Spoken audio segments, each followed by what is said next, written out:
Bonjour à toutes et tous. Merci d'être là, si nombreux, pour cette conférence des ouvertures du mois d'avril. On reste donc sur le thème de la nourriture, de l'alimentation, le thème de cette année. Donc aujourd'hui, nous avons le plaisir, l'honneur d'accueillir Éric Krubézy.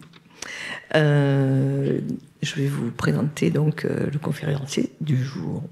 Donc Éric Krubézy est un spécialiste de l'étude des populations du passé, médecin et biologiste. Il est professeur ici à l'université. Il partage son temps entre le terrain, où il mène des fouilles archéologiques sur des squelettes datant de ces 12 000 dernières années, et son laboratoire, où il a fondé l'un des premiers centres européens dédiés à l'étude de l'ADN ancien. Ses recherches l'ont conduit aux quatre coins du monde, en Occitanie, commençons par les bases, dans le bassin méditerranéen, puis la vallée du Nil, en Mongolie, en Sibérie aussi, et à Madagascar. Sur ces terrains d'études, il a noué des liens privilégiés avec les populations locales, partageant parfois le mode de vie et exerçant la médecine auprès d'elles. En 2024, ses recherches ont particulièrement retenu l'attention avec la découverte de 2 sarcophages sous la cathédrale Notre-Dame de Paris. Et après des analyses approfondies, son équipe a émis l'hypothèse que l'un des sarcophages en plomb contiendrait la dépouille du poète de la Renaissance française, Joachim du Bellay, décédé en 1560. Aujourd'hui, Éric Krubézy nous parle de l'évolution des régimes alimentaires à travers le monde, de l'adaptation ou non des populations à ces changements et des enseignements que l'on peut en tirer. Je vous laisse. Merci à toi. Merci à toi. Oui, mesdames et messieurs, chers collègues, chères étudiantes, chers étudiants, chers amis.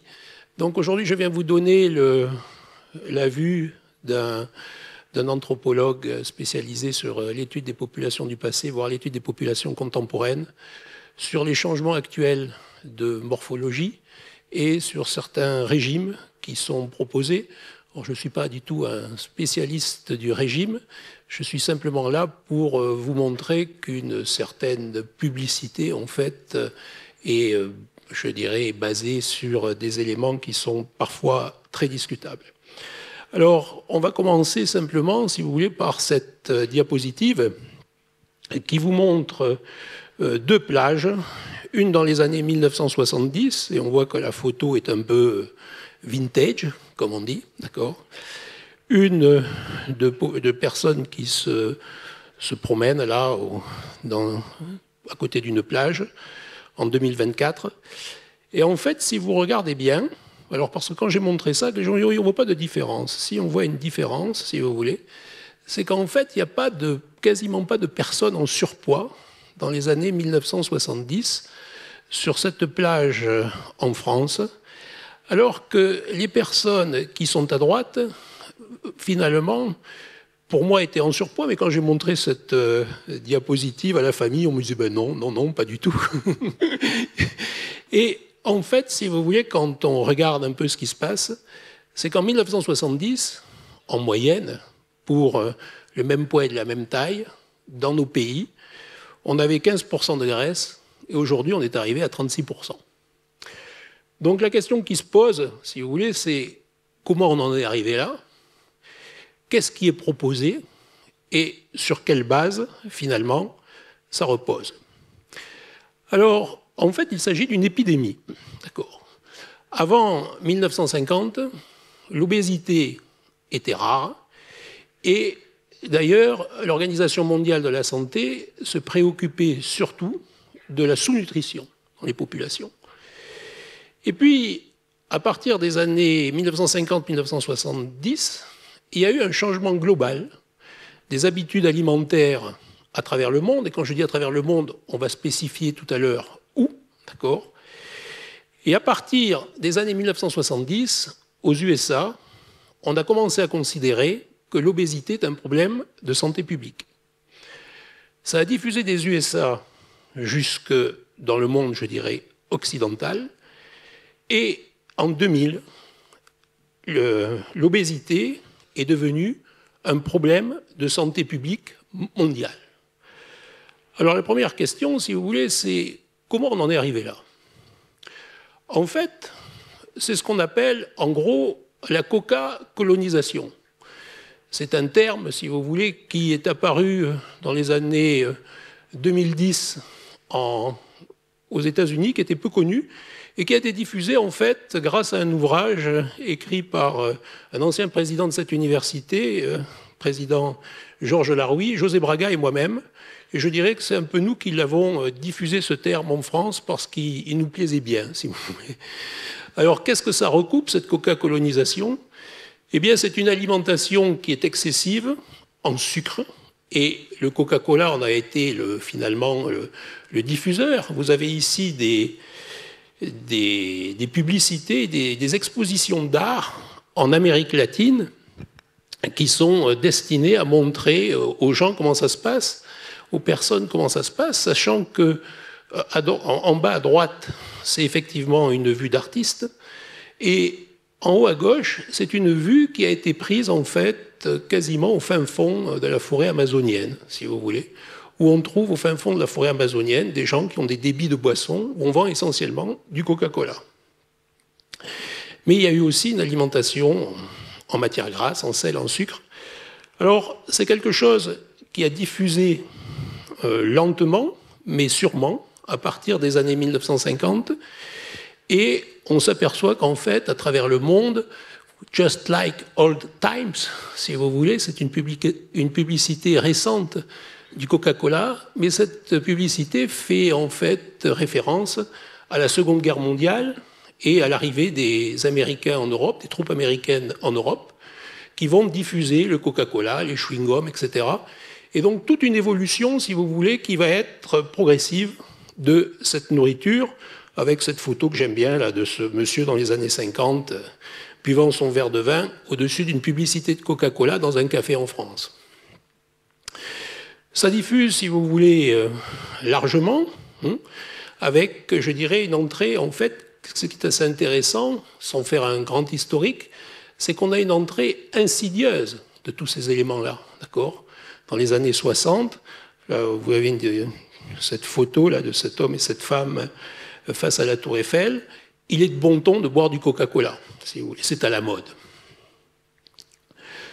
Et aujourd'hui, où on en est, vous avez, ça date 5 mars 2024, 4 mars 2025, d'accord, plus d'1 milliard de personnes sont aujourd'hui obèses dans le monde, d'accord, et en 2050, 60% des adultes et un tiers des enfants seront concernés.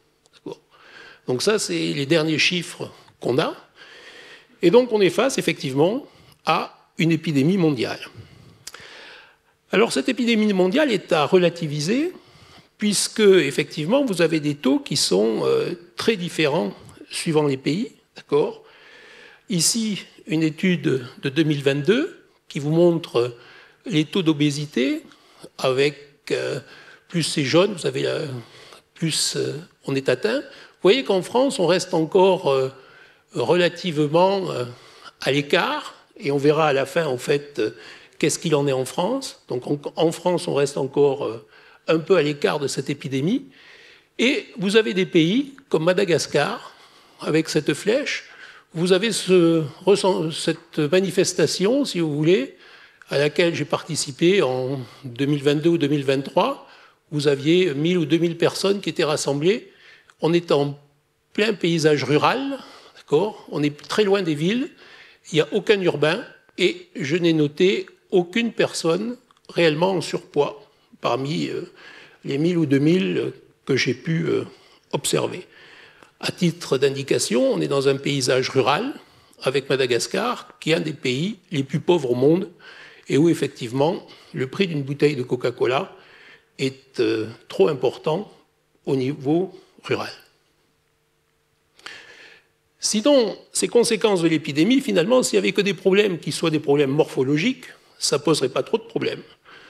Or, en fait, on a des conséquences, deux types de conséquences qui sont majeures de cette épidémie, c'est-à-dire, d'une part, des maladies dites cardiovasculaires, avec les infarctus, mais aussi des accidents vasculaires cérébraux, avec ce qui implique, si vous voulez, des grandes campagnes de prévention qui sont menées, notamment dans notre pays, mais aussi une augmentation énorme de diabète de type 2, qui est un diabète qui va toucher 4 à 7% des adultes, parce que s'il apparaît entre 20 et 79 ans, aujourd'hui en France, il touche surtout les personnes de plus de 50-60 ans, mais dans de nombreux pays, voire dans des pays, je dirais, de petites îles. On cite souvent, par exemple, l'île de Nauru, qui est dans le Pacifique.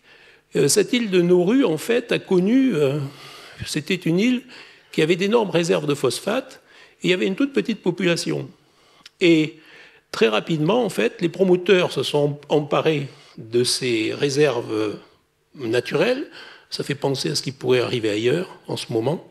Se sont emparés de ces réserves naturelles et ils ont, en fait, ces populations qui étaient des populations de pêcheurs et d'agriculteurs traditionnels, n'ont plus eu accès à leurs ressources naturelles, puisque toute l'île était exploitée, et on leur a donné beaucoup d'argent, et avec cet argent, ils ont pu s'acheter du Coca-Cola et tout ce qui se vendait en boîte. Et là, on a eu une énorme épidémie d'obésité, avec de diabète de type 2, avec des gens qui étaient touchés dès l'âge de 18-20 ans. On reviendra dessus. La question qui se pose, c'est est-ce qu'il y avait-il une prédisposition génétique aussi à ces éléments sur lesquels on reviendra.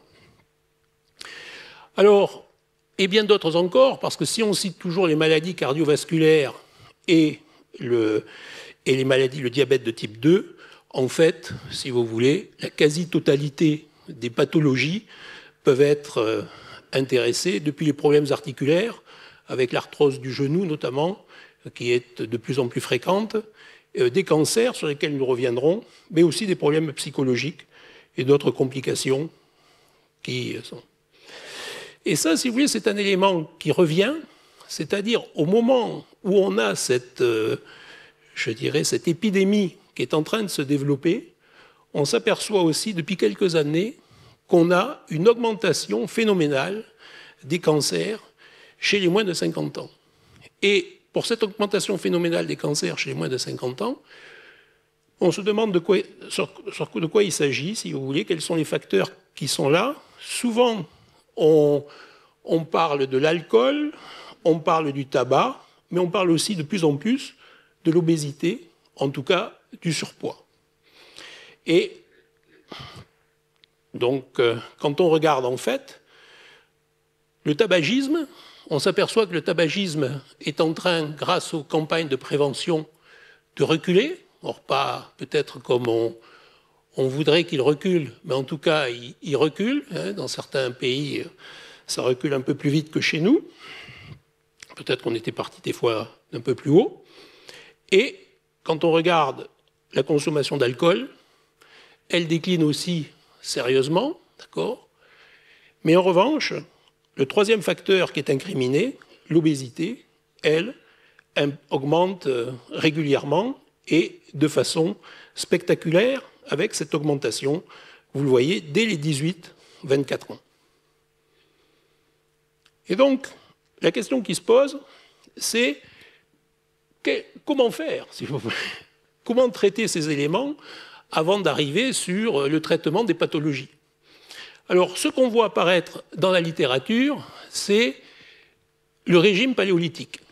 Et aujourd'hui, si vous voulez, je vais vous parler un peu de ce régime paléolithique, sur quoi il est basé, et éventuellement, ce qu'il faut en penser.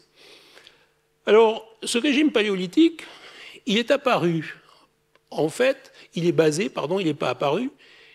sur une étude qui date des années 1975, qui était une étude sérieuse de ce qu'un auteur américain tente de savoir, si vous voulez, sur ce que mangeaient nos ancêtres au Paléolithique. Alors, le Paléolithique, c'était quand?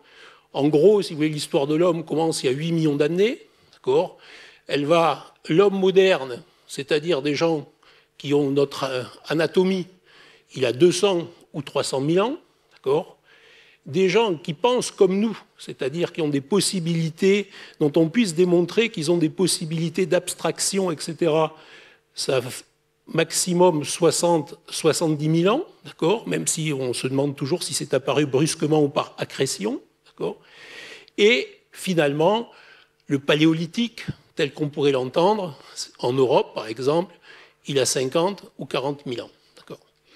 Et donc, on se demande, vous voyez, ce chercheur dans les années 75 se demande ce que mangeaient les gens avant. Alors, il n'y avait pas trop de données, et j'attire tout de suite votre attention sur cette couverture de cet ouvrage scientifique des années 1970, qui en fait nous montre déjà un homme, si vous voulez, qui se rapproche un peu plus de la brute que du Toulousain 2025, je l'espère.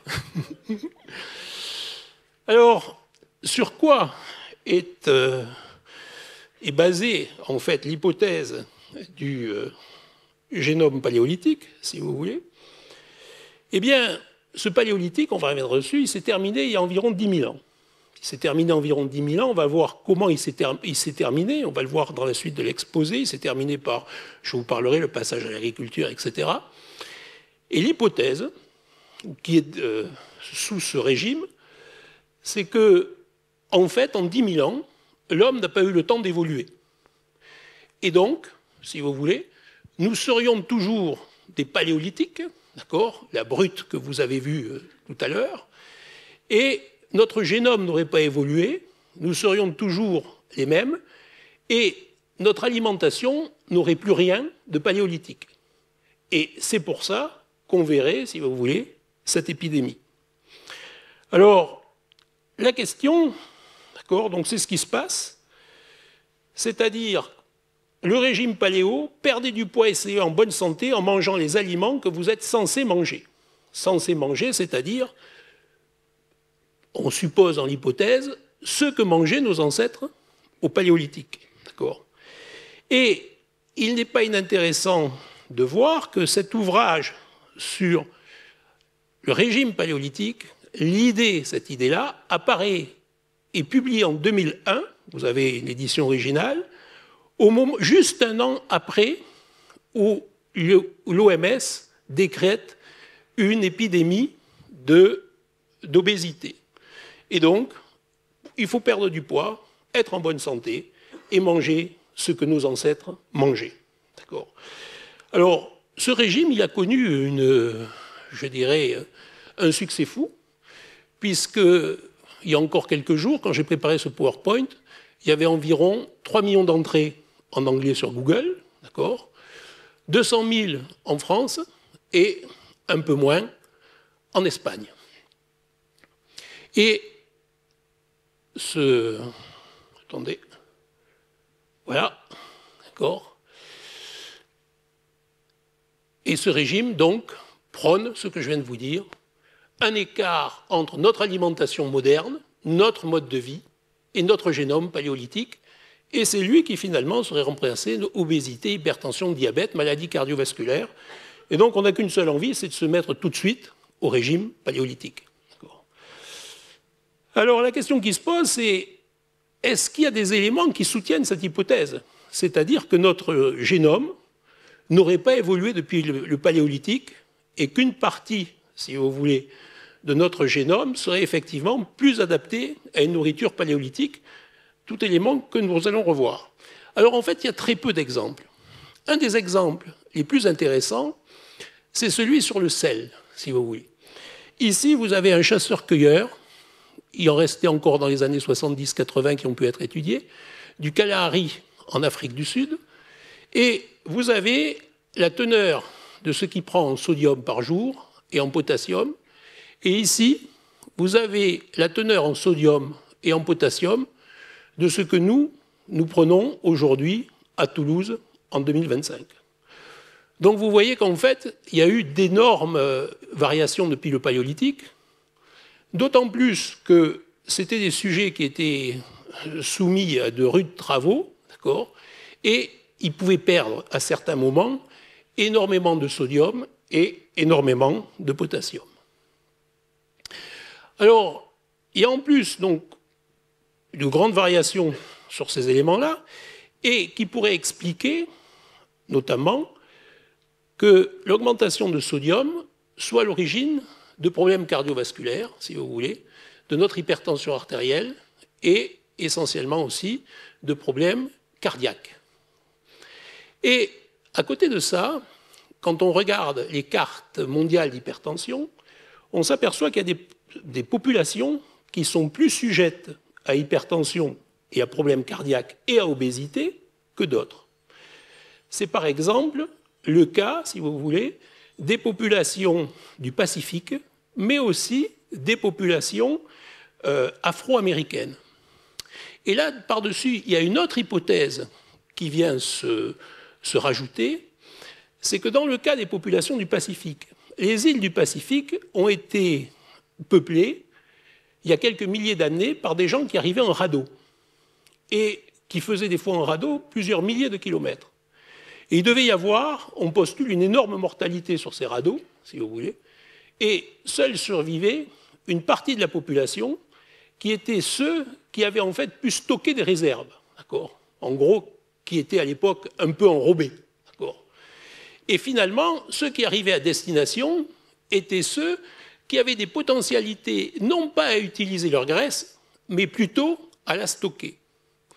C'est la même hypothèse qui est développée pour les populations afro-américaines, qui là ont été transportées en Amérique, non pas de par leur volonté, mais de par celle des esclavagistes.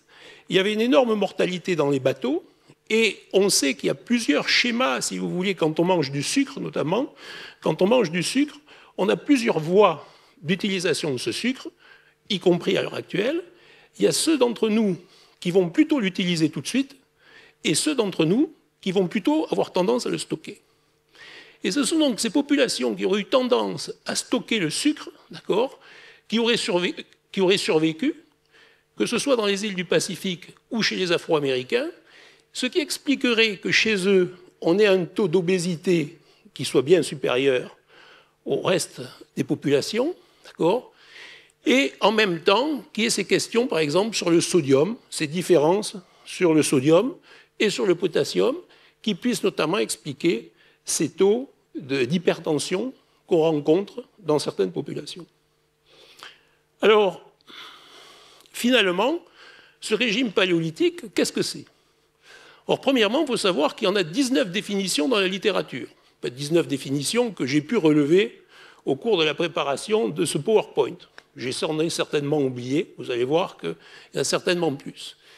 Vous avez à gauche ce qu'il faut manger, ou ce qu'il ne faut surtout pas manger. Alors effectivement, il ne faut surtout pas manger ni de féculents, parce que nos ancêtres paléolithiques étaient des gens qui vivaient essentiellement de la chasse et de la cueillette, et comme vivant de la chasse et de la cueillette, ils ne pouvaient pas avoir de féculents. D'accord ? Donc, si on veut un régime paléolithique, il ne faut pas de féculents, bien sûr, d'accord ? Et il ne faut pas d'aliments transformés, style sucre, etc., Coca-Cola. Donc vous avez ici ce que recommande ce régime paléolithique. Je le reprends parce que ce sera intéressant. 40% de légumes, pas de féculents, 15% de graisse végétale, 15% de fruits à faible indice glycémique et 30% de protéines. On verra que ça n'a de paléolithique que le nom. Alors, je vous l'ai dit, 19 définitions dans la littérature, plus de 2 millions d'entrées sur Google, ça fait un tabac, d'accord ? Ça fait un tabac. Là, vous avez quelques-unes des entrées d'Amazon sur ce régime, d'accord ? Mais en fait, c'est présenté comme un retour aux sources, d'accord ? Et je dirais même qu'il y en a pour tous les goûts, parce que vous avez, qui vient de sortir dernièrement, ce Paleo Diet for Athletes, d'accord, c'est moi ça. Là, et ensuite, vous avez en fait comment s'en sortir, si vous voulez, quand on est anglais et qu'on va privilégier des goûts d'anglais, ou alors quand on est un superbe athlète, là comme ce monsieur à gauche, qui ressemble d'ailleurs un peu à la couverture des années 70, d'accord. Alors, ça serait quand même oublier un élément fondamental de l'évolution humaine. Un élément fondamental de l'évolution humaine, qu'est-ce que c'est ? C'est le néolithique. Qu'est-ce que c'est que le néolithique ? C'est le passage d'une économie essentiellement basée sur la cueillette, la chasse ou la pêche, à un mode de vie qui était essentiellement basé sur l'agriculture et l'élevage. Le néolithique est considéré comme une des étapes primordiales de l'évolution de l'humanité. Ce néolithique, il commence à peu près il y a 12 000 ans au Proche-Orient. On verra dans d'autres endroits aussi, si vous voulez, parfois un peu plus tardivement. Et ce néolithique a changé considérablement, et évidemment la nourriture, puisqu'on s'est rentré dans un cycle d'agriculture, d'accord ? Donc qui dit agriculture dit féculents, dit nourriture transformée, dit pain, etc. Et en même temps, si vous voulez, il s'est accompagné d'une énorme transition démographique sur laquelle je reviendrai. La population a été à peu près multipliée au moins par 100 en quelques milliers d'années, sinon par 1000. Et en même temps d'innovations techniques, poterie, pierre polie, etc., que je vous mets pour mémoire. Alors, pensez que le néolithique n'a pas produit de variations génomiques, si vous voulez, d'évolution de la population, je dirais ça c'est une erreur. D'accord ? Ce qu'on sait, c'est que dans nos populations, la majeure partie de l'adaptation génétique s'est produite il y a moins de 4500 ans. D'accord ? Et elle a touché énormément, notamment ce qu'on connaît le mieux. Ce qu'on connaît le mieux parce que c'est le plus facile à déterminer. C'est l'interaction hôte-pathogène. Donc il y a à peu près 2500 ans avant Jésus-Christ, avant le début de notre ère, on a eu une modification de notre patrimoine génétique, par exemple en Europe occidentale notamment, avec ce qu'on appelle l'arrivée des populations Yamnaya. Et on a à ce moment-là une transformation, si vous voulez, une évolution de notre patrimoine qui est liée, si vous voulez, à des éléments d'interaction entre l'hôte et les pathogènes. Pourquoi ? Parce qu'à ce moment-là, on a une augmentation de population, un changement drastique de mode de vie et des épidémies qui vont se mettre en place. Et en fait, comme il y a des épidémies, il y a une sélection naturelle. Et donc, un grand changement de population. Je vous l'ai dit, ça c'est ce qui est connu aujourd'hui, depuis quelques années. Mais par exemple, en ce qui concerne la nourriture, c'est un peu moins connu parce que plus difficile à déterminer. Ensuite, il y a un bel exemple, si vous voulez, c'est les Inuits, ce qu'on appelait avant les Esquimaux, au Groenland. Ils ont peuplé le Groenland, ça fait pas très longtemps, si vous voulez. Ce sont des chasseurs-cueilleurs, on n'est plus dans le néolithique, mais enfin, c'est il y a quelques milliers d'années. C'est moins que le néolithique, en fait. Ce qui est intéressant, c'est que vous avez tous entendu parler des oméga-3. D'accord ? Il faut manger des oméga-3. Alors, je ne sais pas si je continue de le dire. Je sais que je continue d'en acheter en sachant que ça ne sert strictement à rien, voire même que c'est dangereux, si vous voulez. Pourquoi ? Parce que dans les années 1970, on s'aperçoit que les Inuits, les Esquimaux, n'ont pas de problème cardiovasculaire. Ils n'ont pas de problème cardiovasculaire, et pourtant, ils passent leur temps à manger de la viande et de la graisse. Alors on se dit, quel type de viande et quel type de graisse ? En fait, ils mangent beaucoup de poissons, et on s'aperçoit que dans ces poissons, dans la baleine, etc., il y a de l'oméga-3. Et donc, les publicistes et les nutritionnistes s'emparent de cette question et disent « mangez des éléments à base d'oméga-3 ». Si vous allez dans vos supermarchés favoris, vous verrez encore que ça existe, il y a toujours marqué « riche en oméga-3 ». Pourquoi ? Il fallait remplacer le beurre par des trucs riches en oméga-3 et on n'allait pas grossir. Erreur. Des études ultérieures ont montré qu'en fait, il y avait eu une sélection naturelle et que les Inuits, ils avaient une adaptation génétique aux oméga-3. C'est-à-dire qu'eux, ils pouvaient en manger et ils les transformaient, si vous voulez, tandis que nous, manger de l'oméga-3 ou du beurre, c'est la même chose. Donc, il y a eu des évolutions génétiques, si vous voulez, récentes. Et du coup, il y a un autre régime qui était apparu bien avant, qui était le régime méditerranéen. Le régime méditerranéen, il est apparu avant le régime paléolithique. Alors, peut-être ce régime méditerranéen, il a un peu moins de succès aujourd'hui. C'est uniquement une question, je dirais, commerciale. Il a un peu moins de succès aujourd'hui, mais il était basé plus que sur des hypothèses. En fait, ce régime méditerranéen, il apparaît dans les années 1950. Dans les années 1950, À la suite de la Seconde Guerre mondiale, la Fondation Rockefeller va s'intéresser aux populations mondiales. Et on va s'apercevoir qu'en Crète, il semblerait qu'il y a un peu plus de personnes âgées qu'ailleurs. Et donc la Fondation Rockefeller développe des études et on s'aperçoit qu'en Crète, eh bien, les centenaires, ils ont une alimentation traditionnelle, céréales, fruits et légumes, olives, pas trop de consommation de viande et qui sont tous en bonne santé. Alors à partir de là, on développe un régime méditerranéen. Il y a d'autres études qui sont menées et qui montrent que le régime crétois, c'est un régime, je dirais, méditerranéen. Quand on parle de Méditerranée, on fait plutôt appel aux îles de la Méditerranée et à la Méditerranée du Nord, avec de l'huile d'olive, peu de produits laitiers, mais aussi des œufs, du vin, pas trop de poissons et rarement de la viande. Et donc, à partir de là, se développe le régime méditerranéen, dont, pour ceux d'entre vous qui ont un peu plus d'une trentaine d'années, vous avez dû entendre parler à un moment ou à un autre, parce qu'il existe toujours, ces bouquins sont récents, mais il a en partie été détrôné par le régime paléolithique. Alors ces régimes sont quand même assez différents. Si on regarde le régime méditerranéen néolithique, ou si on regarde le régime paléolithique, c'est-à-dire paléolithique, on a quand même pas mal de différences, d'accord ? Parce que vous vous apercevez quand même que dans le régime néolithique méditerranéen, le pain est permis, le vin aussi, d'accord ? Ok, poissons et fruits de mer, assez importants, mais très peu de viande, d'accord ? Vous voyez, viande et sucreries, très peu, d'accord ? Oh, pardon, excusez-moi.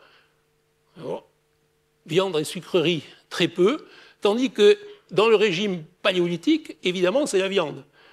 Pour le paléolithique, on postule que nos ancêtres sont des chasseurs-cueilleurs, tandis que dans le régime méditerranéen, on postule que nos ancêtres sont des agriculteurs et des cultivateurs. Et si vous avez un peu voyagé, vous savez que même dans les pays pauvres, on a souvent des chèvres, des moutons et autres, mais que c'est rare qu'on tue une chèvre ou un mouton 1 ou 2 fois par an pour des grandes fêtes. Alors, les régimes se sont multipliés, d'accord ? Je ne vais pas faire passer un régime en revue tous les régimes, mais actuellement, vous avez un régime qui est assez à la mode, qui est le régime keto, d'accord ? Et ce régime keto, en fait, donne un peu de tout, si vous voulez, mais effectivement, pas du tout de féculents, ni pain, ni pâtes, ni sucre, ni lait, ni maïs, ni haricots, etc. C'est-à-dire qu'en fait, ce régime keto, il retire tout ce qui est néolithique, d'accord, et il va se rapprocher un peu du régime qui est dit paléolithique. Alors là, sous-entendu aussi, si vous voulez, que derrière ça, c'est que finalement, le néolithique n'aurait pas eu d'impact en termes de génome, etc., et qu'on serait toujours plus près des paléolithiques que des néolithiques. Alors, reprenons un peu l'évolution humaine. Dans l'évolution humaine, vous avez eu plusieurs grands phénomènes. Premièrement, le paléolithique, je vous ai dit, apparition de l'homme moderne il y a 100 à 300 000 ans, paléolithique il y a environ 60 000 ans, réellement, si vous voulez, des gens qui sont comme vous et moi, d'un point de vue anatomie, certainement circuits cérébraux, okay, ça c'est démontré. Ensuite, le néolithique, qui apparaît à peu près il y a 10 000 ans, ou je dirais il y a entre 10 000 et dans certaines régions jusqu'à 4 000 avant, d'accord. Et ensuite, on va tomber sur un régime qui va en fait démographique, qui va peu changer jusqu'en 1800. En 1800, on a un changement drastique qui est l'invention par Jenner ou la généralisation du vaccin contre la variole. D'accord. Cette généralisation du vaccin contre la variole s'accompagne de nombreux changements dans le domaine de la santé, d'accord, en multiplication des vaccins, découverte de l'hygiène hospitalière, etc., si vous voulez. Et ces modifications vont entraîner un changement radical, puisque nous étions 1 milliard sur Terre en 1800, on passe à 1,5 milliard en 1900, et aujourd'hui, nous sommes entre 7 et 8 milliards. Et ça, c'est dû à ce qu'on appelle la transition épidémiologique et la transition sanitaire, qui finalement, quand on y pense, est l'événement majeur, si vous voulez, de l'évolution humaine, puisque c'est celle qui nous fait passer de quelques centaines de millions de sujets à 7 à 8 milliards, mais pas en longtemps, en 2 siècles. Et est-ce que cette transition s'est accompagnée de changements génétiques? On n'en sait trop rien, si vous voulez. On n'en sait trop rien, mais il y a des choses quand même, on pense qu'il y a des changements génétiques qui interviennent. Vous avez ici les variations, par exemple, de l'allèle A, qui est lié à un allèle de dépendance à la nicotine. Et vous voyez qu'il y a de grandes variations de cet allèle en fonction des populations. Et on ne sait pas aujourd'hui, si vous voulez, si les variations de cet allèle sont dues à des variations génétiques propres aux populations, d'accord, ou si elles sont dues à la sélection naturelle. Il y a beaucoup d'auteurs qui défendent la piste de la sélection naturelle, avec notamment, si vous voulez, des endroits où on fume beaucoup plus qu'avant, où on fumait anciennement, tels que le Brésil, par exemple, d'accord, la Chine, qui étaient des endroits où on fumait anciennement, qui ont finalement peu cet allèle. Et vous voyez que, par exemple, les États-Unis, où on a une population d'origine européenne en partie, qui est un pays où on a fumé beaucoup plus tôt et beaucoup plus fort qu'en France, qui a une fréquence de l'allèle qui est en fait un peu inférieure à la population française. Et donc on se demande, si vous voulez, s'il n'y a pas eu une sélection. En gros, qu'est-ce que ça veut dire? Ça veut dire que les gens qui sont dépendants à la nicotine, ils fument beaucoup, d'accord, et ils ont tendance à mourir avant les autres, et mourant avant les autres, ils ont un peu moins d'enfants que les autres, et la fréquence de l'allèle diminuerait. Je dirais un phénomène assez simple de sélection naturelle, mais qui là aussi, si vous voulez, est un des seuls qu'on puisse mettre actuellement en évidence, tellement on est dans un laps de temps qui est faible, et il faut multiplier effectivement les études, parce que si j'ai pu vous montrer tout à l'heure ces variations qui interviennent depuis l'âge du bronze, c'est parce qu'on a de plus en plus d'ADN de sujets de l'âge du bronze. On a à peu près actuellement en Europe 2000 à 2500 sujets, si vous voulez, qui datent de cette période et qui peuvent être comparés aux populations contemporaines. Pour ceux qui datent de 1800, en fait, on en a très peu, parce que les études, en fait, n'ont pas encore porté, elles coûtent très cher, les laboratoires préfèrent porter leurs efforts, si vous voulez, sur des populations anciennes, etc. Mais ça viendra. Alors, et la science, tout là-dedans, d'accord? La science, là-dedans, on en est où? Eh bien, pour le paléolithique, si vous voulez, il semble bien que tout repose, ce régime paléolithique, sur l'idée qu'on se fait du régime paléolithique. D'accord? C'est un avis d'expert, en fait. Donc, ça ne va pas très loin. Pour le régime méditerranéen, il n'y a pas eu beaucoup d'études observationnelles, c'est-à-dire qu'on a observé ces populations méditerranéennes qui viennent un peu plus, qui sont un peu plus âgées ou un peu plus de centenaires. Mais on n'a pas réellement d'essais cliniques interventionnels ou de méta-analyses et de revues systématiques. On en a, si vous voulez, mais vous connaissez tous la difficulté des régimes, c'est-à-dire qu'effectivement, si on ne nous donne plus rien à manger, ou presque plus rien pendant 10 jours, on va commencer à maigrir, d'accord? Si on continue sur 1 an, on va beaucoup maigrir, mais qu'est-ce qu'on continue si on arrête? Qu'est-ce qu'on devient? D'accord? Ça, on n'en sait trop rien. L'expérience montre qu'il y a souvent des rebonds qui sont dus au régime, et donc ce qui fait que c'est très difficile à étudier. Le régime paléolithique, je dirais, quand on s'intéresse au terme paléolithique, il faut bien dire qu'on a une idéalisation du paléolithique et du néolithique. Cette idéalisation du paléolithique, c'est-à-dire une espèce de vie à l'Adam et Ève, si vous voulez, elle n'est pas neuve, d'accord? Dans les années 30, d'accord, vous avez cette carte postale qui vous montre l'arc culinaire avec la sauce Liebig, d'accord? Et ça existe déjà, le régime paléolithique. La sauce Liebig à l'époque était présentée comme faisant partie du régime paléolithique, ce qui aujourd'hui ne serait pas du tout le cas. Par ailleurs, il y a paléolithique et paléolithique. Le paléolithique, ça ne veut rien dire, si vous voulez. Vous aviez des gens en 50 000 ans qui ont vécu dans des environnements qui ont été très froids et qui mangeaient effectivement de la viande. Ensuite, vous en avez ici qui ont vécu dans des environnements très chauds. Le paléolithique au Mali n'est pas le paléolithique de l'Europe occidentale et encore moins celui de la Sibérie. Donc ça, paléolithique, ça ne veut rien dire, si vous voulez. Le néolithique, c'est pareil. Le néolithique, c'est pareil. Vous avez ici, on ne le voit pas très bien, mais ça n'a aucune sorte d'importance. En fait, vous avez eu des néolithiques qui sont apparus à différentes époques, à différents endroits, sur différents coins du monde. Et par exemple, si excusez-moi. Si ce néolithique-là apparaît avec, il y a un peu plus de 10 000 ans, au Proche-Orient, il va diffuser avec le bouton, le chèvre. Vous avez un néolithique qui apparaît ici avec plutôt le cochon et le riz, etc. Donc des éléments, si vous voulez, qui sont très différents, ce qui fait qu'il n'existe pas de régime paléolithique type ou de régime néolithique. D'accord ? Ça veut strictement rien dire. Les termes ne veulent strictement rien dire. Ensuite, c'est une idéalisation. Pourquoi c'est une idéalisation ?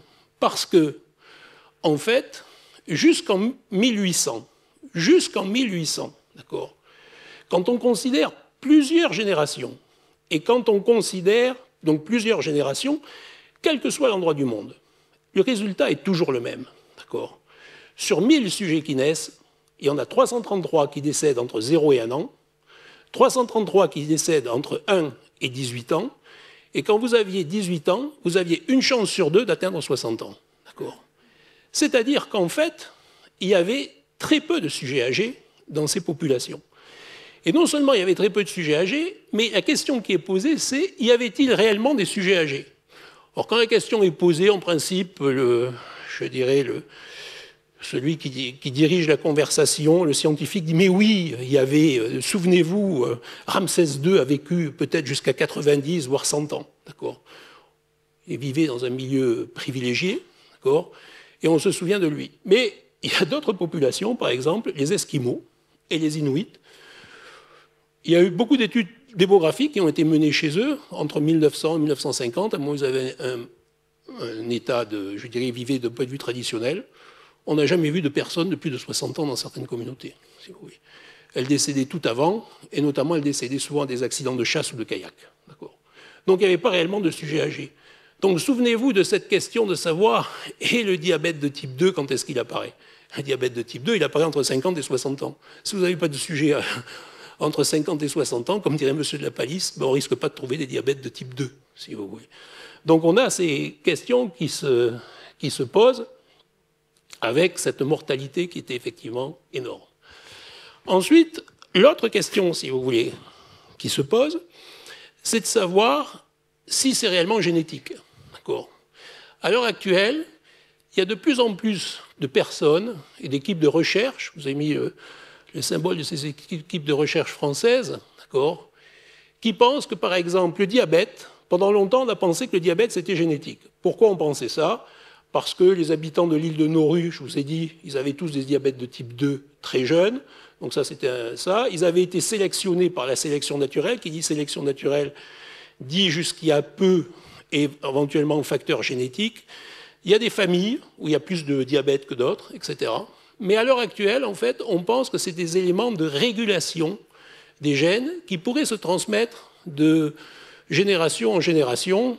L'université Paul Sabatier est bien placée dans ce domaine, avec un chercheur qui est actuellement retiré, mais qui était d'Anchin, si vous voulez, et qui a énormément travaillé sur ces questions, sur le fait que, en fait, ce ne serait pas de la génétique, ce seraient des éléments de régulation du génome qui se passeraient de génération en génération et qui pourraient peut-être, justement, si vous voulez, permettre de passer un cap. Bon, je vous explique rapidement, si vous voulez, à quoi permet l'épigénétique en évolution.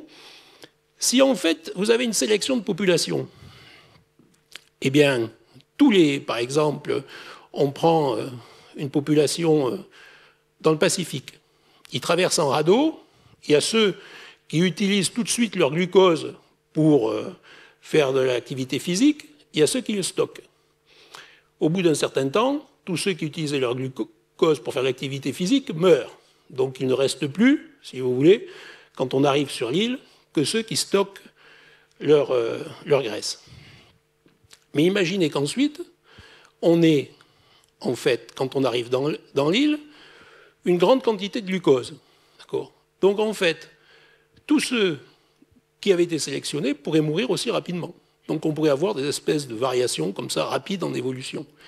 Actuellement, on pense qu'il y a des phénomènes épigénétiques qui permettent en fait de temporiser ça. C'est-à-dire que le corps s'adapterait, évolution un peu lamarckienne, le corps s'adapterait, il y aurait des processus physiologiques, biochimiques, etc., qui se mettraient en place, et ça pourrait être transmis pendant quelques générations, si vous voulez. Et ça, on en a un exemple, qui sont bien connus, d'accord, c'est que les femmes qui ont été soumises à des pressions de sélection énormes, que ce soit en Hollande ou durant le siège de Stalingrad pendant la Seconde Guerre mondiale, ont donné naissance à des enfants qui ont plus de diabète que le reste de la population mondiale. Et ça, c'est connu, si vous voulez. C'est connu, c'est bien documenté. Et maintenant, on en est à la 5e génération où on a toujours, si vous voulez, ces gens qui ont subi un stress, et un stress énergétique, d'accord, et qui donnent des descendants qui, en fait, sont plus soumis à certains types de diabète que le reste de la population mondiale. Alors, ce phénomène épigénétique, évidemment, ça passionne tout le monde. Est-ce qu'il y aurait des éléments, si vous voulez, qui pourraient se transmettre comme ça? Je vous signale, par exemple, que la semaine dernière a été publié dans une revue scientifique et repris d'ailleurs dans Nature, dans une discussion sur Nature, le fait que quelqu'un qui avait eu un énorme stress pendant la guerre en Syrie, d'accord, avait donné naissance à des enfants qui auraient gardé des traces de ce stress. C'est-à-dire, c'est bien la question qui se pose, si vous voulez, aujourd'hui, qui est une question qui touche le diabète, qui touche l'obésité, mais qui est bien plus large. Est-ce que quelqu'un qui a été battu dans son enfance va lui-même battre ses enfants? Ça, c'est démontré, si vous voulez. Et est-ce que c'est un facteur génétique, d'environnement ou épigénétique? La question est posée, mais elle est véritablement posée aujourd'hui. C'est un peu la même chose, si vous voulez, pour ce qui concerne la nourriture. Ensuite, il y a d'autres facteurs qui sont sous-estimés, c'est notamment l'activité physique. On nous dit qu'il faut marcher, d'accord? Il faut marcher, mais ils marchaient combien les gens avant? Ici, vous avez des éléments qui sont tirés de paysans d'Occitanie, d'accord? Au XIXe siècle, un paysan d'Occitanie marchait entre 15 et 35 km par jour. Okay, et effectivement, mon arrière-grand-père, arrière-arrière-grand-père, est bien connu dans la famille, est quelqu'un qui passait la charrue. Il avait son litron de vin qui faisait à l'époque 1,5 litre, d'accord. Il le posait au bout, il allait au bout, il revenait, etc. Il avait vidé en 2 heures et ça continuait comme ça. Mais en fait, quelqu'un qui passe la charrue fait à peu près 35 km par jour, si vous voulez. Donc c'est en fait des efforts physiques qui sont bien supérieurs, si vous voulez, à 20 minutes de marche quotidienne qu'on nous conseille. Et donc on est face à des éléments qui sont sous-estimés. Vous avez 50% de la population française n'atteint pas les recommandations de l'Organisation mondiale de la santé, 150 minutes d'activité par semaine. Et vous avez la façon là dont ça a diminué, si vous voulez. Et ensuite, cette diminution, elle est liée à quoi? Elle est liée au fait qu'on avait 80% de la population qui était rurale en France, 2020, 20%, et vous savez comme moi qu'en fait, ces 20% sont complètement surestimés, d'accord? Parce que ça veut dire quoi? C'est la définition de la ruralité en France, d'accord? Si vous habitez, et que vous êtes venu ce matin travailler à l'université Paul Sabatier, mais que vous habitez à 20 km d'ici, vous êtes considéré comme rural, d'accord? Et tous ceux que quand vous prendrez votre retraite, si vous partez dans un village, vous êtes rural aussi. Et il y a ensuite d'autres éléments en ce qui concerne, si vous voulez, ces cancers. Et puis on nous dit qu'il faut manger des fruits, d'accord, manger des fruits, etc. Mais en fait, on a d'énormes problèmes actuellement, dont vous avez déjà entendu parler, si vous voulez. Et ici, vous avez par exemple, c'est les données officielles de la communauté économique européenne, si vous voulez. Vous voyez qu'effectivement, si on était dans le paléolithique, on mangerait des animaux sauvages, d'accord? Et donc, à l'intérieur, il n'y aurait presque pas de pesticides, d'accord? Seulement, On n'est pas on ne tue pas, chacun d'entre nous n'a pas un arc et des flèches pour aller tuer ça. Donc chacun d'entre nous va manger des œufs, vous voyez déjà, du miel, n'en parlons pas, d'accord, et du lait, ou quand vous mangez de la viande, vous mangez déjà quand même vous avalez quand même pas mal de pesticides. Avec, par exemple, ici, toujours pour l'Europe, hein, des données officielles de l'Europe, vous avez ce qui est au-dessus des données limites légales pour l'Europe. Et en fait, ce qu'on mange au quotidien, vous apercevez ici, ce que sont les barres que vous avez, c'est ce qui est au-dessus des données légales. D'accord ? C'est-à-dire que nous mangeons au quotidien que ce qui est au-dessus des données légales. Il faut en avoir conscience. Okay. Ce qui fait que quand on regarde par exemple la carte des pesticides en France, avec des zones rouges, eh bien, ça date de la semaine dernière, d'accord ? Non, ça c'était l'an dernier, d'accord ? Carte des pesticides, d'accord ? Et on a en fait, vous avez effectivement, les endroits où vous avez le plus de pesticides en France sont les endroits où on a le plus de cancers pédiatriques. Okay. Donc on a, si vous voulez, cette question qui est un peu fondamentale. On va manger des fruits, on va manger des légumes, etc. On va manger de la viande, mais si c'est pour s'empoisonner à côté, si vous voulez, ça pose quand même certaines questions qui ne sont pas faciles à résoudre. Et alors je vous ai mis ici un peu quelques données sur Toulouse. D'accord. Le taux d'herbicide moyen par commune, bon, ça donne quelques idées. On voit bien qu'il vaut mieux habiter à Colomiers qu'à Seille. Okay. Donc ça vous donne quelques idées. Donc, par ailleurs, dans cette épidémie d'obésité, il faut penser qu'il y a des facteurs socio-économiques qui interviennent. Vous avez la France qui est ici, si vous voulez, et en fait, la France, quand on la regarde, vous avez des choses qui sont assez étonnantes, quoi. À Paris, ça se passe plutôt bien par rapport aux Hauts-de-France. Ça veut dire quoi? Ça veut dire qu'en fait, la carte de l'obésité en France se calque sur la carte socio-économique. C'est-à-dire qu'il y a différents facteurs qui sont liés au fait que on pense tout de suite qu'il est plus facile, si vous voulez, de manger des fruits frais et d'acheter des fraises bio, d'accord ? Quand on vit à Toulouse, je dirais qu'on est professeur à l'université, etc., que quand on est ouvrier dans les Hauts-de-France, on va plutôt acheter des pâtes, etc. Donc ça, c'est un élément. Mais il y a d'autres facteurs qui sont étudiés par les anthropologues et qui sont, je dirais, moins intuitifs, qui apparaissent et dont on voit mal, si vous voulez, leurs répercussions sur comment régler l'épidémie d'obésité. Alors, finalement, vous allez me dire, une fois que vous avez tout détruit, qu'en reste-t-il, si vous voulez? Alors, moi, je me suis basé sur le programme national Nutrition Santé, d'accord, qui est le programme national de prévention et d'éducation pour la santé. Donc, manger 5 fruits et légumes par jour, ça, on recoupe, que ce soit dans le régime paléolithique ou dans le régime méditerranéen, on recoupe tout ce qui est prescrit aujourd'hui.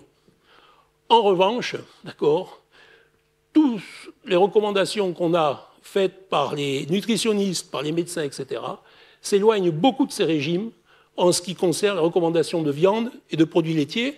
Et vous avez vu, pour la viande, c'est totalement différent entre le régime paléolithique et le régime méditerranéen. Ce qu'on peut dire, c'est que les hypothèses sont rêvées, d'accord. On a un paléolithique sublimé, un génome qui n'aurait pas évolué depuis autre, et en même temps, on a d'autres facteurs, tels que la diminution d'activité physique, qui est complètement sous-estimée, si vous voulez. Ce n'est pas 20 minutes qu'il nous faut par jour. Si on veut être comme les... Je ne vous parle pas du néolithique, je vous parle d'un paysan en Occitanie, c'est 15 km par jour. Donc on a un élément qui est complètement sous-estimé. Et il y a d'autres risques, comme les pesticides, etc., qui sont complètement ignorés aujourd'hui, parce qu'on n'a pas d'études qui peuvent les arrêter. La seule chose que je dirais, parce qu'il faut quand même terminer par une note d'optimisme, il faut diminuer sa consommation de sel, de sucre rapide, de graisse saturée, et que les produits industriels, les fast-foods, etc., ne sont peut-être pas à recommander, et pour le reste, ça ne peut être que bénéfique. Je vous remercie, j'espère que je ne vous ai pas désespéré après ce repas.